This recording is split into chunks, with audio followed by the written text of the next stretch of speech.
Good morning, guys. So, after Puerto Rico, we went with option A. Option A was going with the RV for maybe a year with the main goal to go to a sailboat. Sorry we didn't take you to the process of selling the house and all that stuff. It was a tedious process, very busy, a lot to do between work and, all that, but we already left everything and we're just traveling.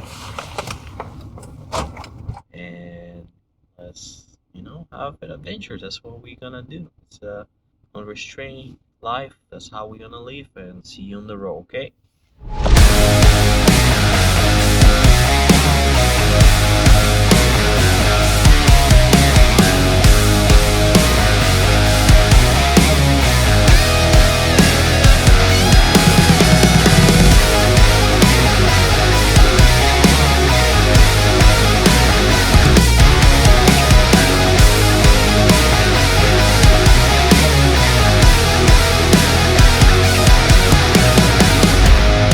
Today we came to Santa Barbara. We're looking some boat. A lot of people are doing kite surfing. That's so cool. We should be doing that pretty soon. Now we are just looking for sailboats, see what is in the market for future plans. In the meantime, we just enjoying freedom. Unrestrained freedom. Anyways, let's see what this place have to offer in here. Look at the water, it's so nice. Right. Look at the crab, look at him go, look at him go. Look, there's 2 of them. Northeast. There's 4 of them. Woo! Little crab chips. Oh, snack. Some little crabbies crab. This place is pretty. Like, it's you can see the ocean and the mountains, and I guess so far is the prettiest marina that have been in California, in my opinion. San Diego is cool. Anyways, let's see if we can find some cool stuff in here. All right.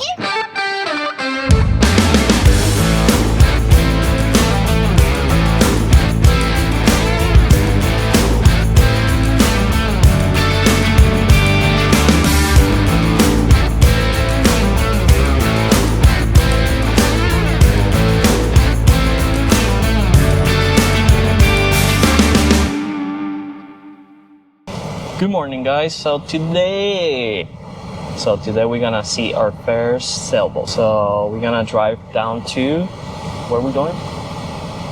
Oxnard. Oxnard in California. It's 1 hour away from where we're at, and we're gonna see this a 43. I want to say it's a 44 foot. A 44-foot sailboat. Monohull. Full keel. And as of right now, in the pictures look good. Have a good price. So yeah, we're gonna go and see that and hopefully look good. I will show you guys. Alright guys, so we stopped to get something to eat now and waiting for our broker. But yeah, traffic is crazy on our way here. But we made it 12 minutes away. We'll let you know when we get there, okay? So see you soon. So, we finally made it to the marina.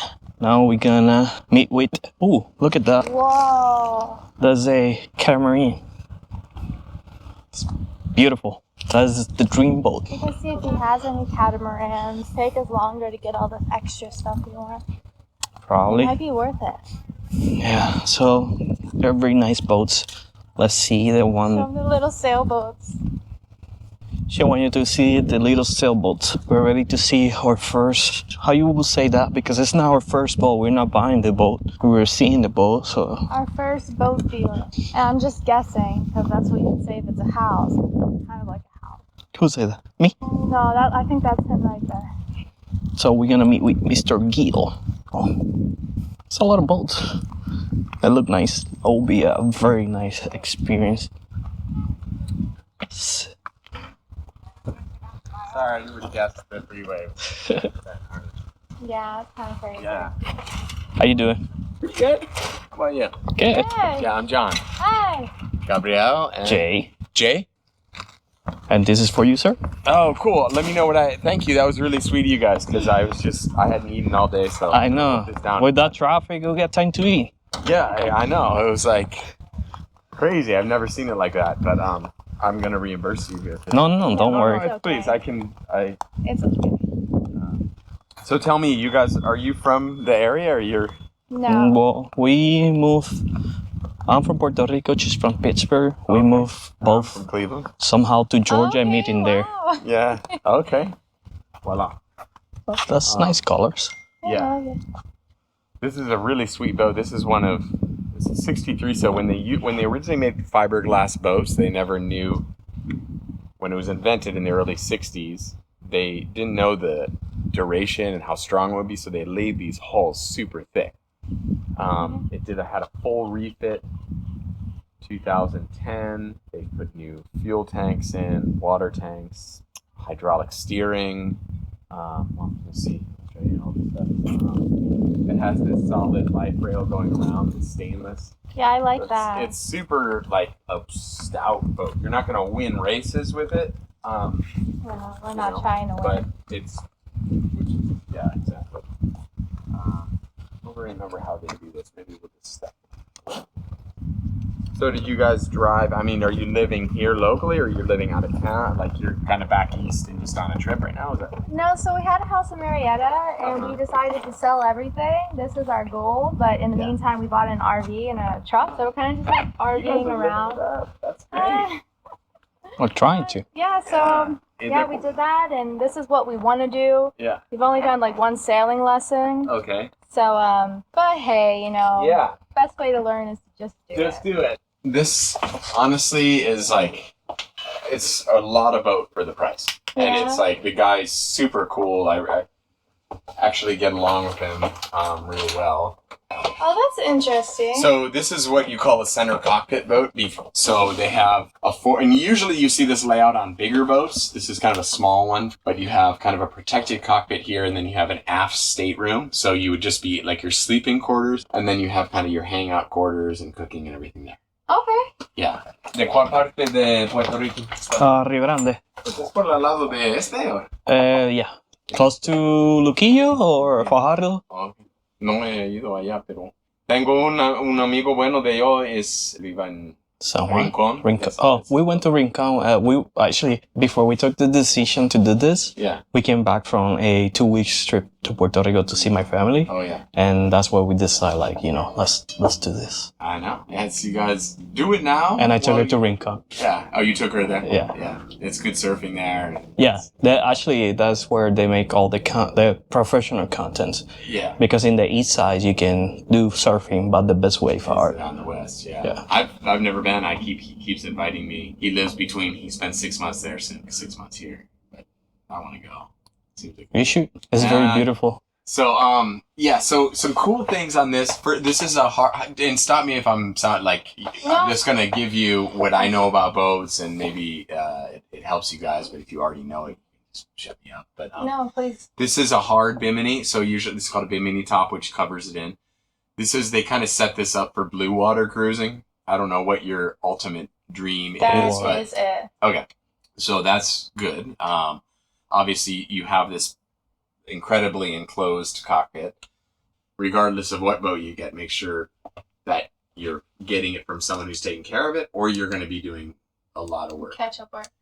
Exactly. The steering wheel on this, so it's really stout. I mean, it's a layout that would usually only be on, larger boats. Here, I took some notes. But, you may want to reconfigure that too. What I always say is, once you get a boat, just spend some time sailing it and see what you like and what you don't like, and then make those modifications. But chances are, like this stuff, you might, while you're using it, you might just decide to remove all of this, while you're sailing it and getting used to it, and then, you can keep that. It's very easy to remove, right? You just have these snaps, Yeah. pull the whole thing off if you want. Okay. So, that you'll figure out how you want to do it. Obviously, you're going to have at least the front section off, because that's Right. you need to know where you're going. That would be good. You have this cute little step down. This is called a dinghy davit system. So, right, this looks like you would untie it here. This would hinge, and then this blue line lowers the boat.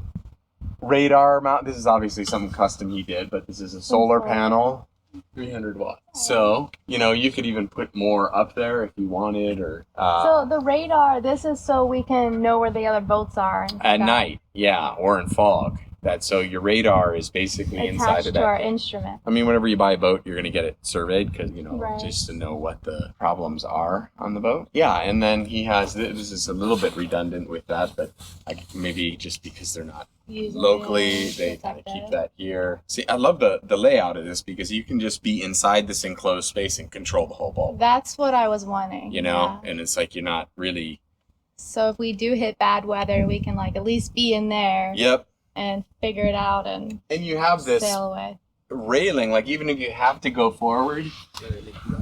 This is something I really like because we have 2 dogs and Yeah. the one is a little spastic. Exactly. So that's obviously they do too, or they either are kids or dogs. But So here you have your anchor windlass. Does that have a core line on that? Because it's It's red. Which Oh, the chain. It's This. just red. the red? You mean? Yeah. A lot of times, what people will do is they mark different lengths with colors. So when you're paying out the anchor, I have 50 feet out. Like the yellow mark is 50 feet out. The white mark is 100 feet out. Blue. That's really smart. Yeah, if it hasn't been done that way, you ought to do it. It looks, knowing this guy, it looks like knows what he's doing. So this is a proper anchor. A swivel here. He's got that shackle seized. That's a good plow anchor. Roller furling.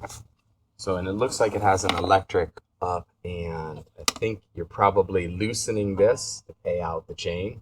Okay. So in other words, when you want the anchor to go, you loosen it, the weight, you probably have to help the anchor over the roller a little bit, and then it'll start going, and then you just turn this, it's like a brake, turn it to the right and it locks this, turn it to the left, releases it. And then when it's time to bring it up, the breaker's probably not on, but that's your foot switch for that. Okay. Although the arrow there is pointing out, so maybe he has it wired so you step on this and it electronically pays it out. I don't know, that would be something to have to figure out. So this is almost like a truck hitch. He puts that in there to secure it extra. Well, that's a shackle. So you go through the fluke of or the shank of the anchor here. You shackle it. This is a clevis pin that goes through, and then to lock that pin so it would never accidentally come backed out. Well, if it was rubbing on a rock or something, it is called seizing wire. So they seize that pin. You know what I'm saying? You couldn't turn this because that wire is in place. Okay. And then they attach, this is called a swivel, an anchor swivel. And he also has a clevis pin or a cotter pin here for this clevis pin. That swivel allows the anchor to always be free to turn 360 degrees. Otherwise, if it couldn't bind, it would flip and it would never be able to right itself again. Does that make sense? Yeah. Okay. So, So roller furling, you're probably familiar with what that means. This looks like a pro furl. The rigging, this is all called your standing rigging, the cables. Yeah. That was changed in 2018, so that's, by rigging terms, pretty much new. You're going to be required to do that like every 15 to 20 years by your insurance anyway. Like I said, he's done a lot of little... Eventually I want to get our little tree on there. Yeah, tree? Logo. Oh, your We're logo. doing YouTube. Oh, well, you can still do it on... You could still put Your decals logo. on sail, like older sails. You Oh, don't necessarily okay. have to. You'd have a sailmaker talk to them, and you'd have it stitched on, or however they're going to do it. Sweet. Yeah. Even better. Yeah, but that sail's like, I don't know what the problems are yet with the boat because it hasn't been surveyed. There Right. will be something for sure, but that wouldn't be in my non-expert opinion. I'm not a sailmaker, but that sail seems pretty good to me. So. Okay.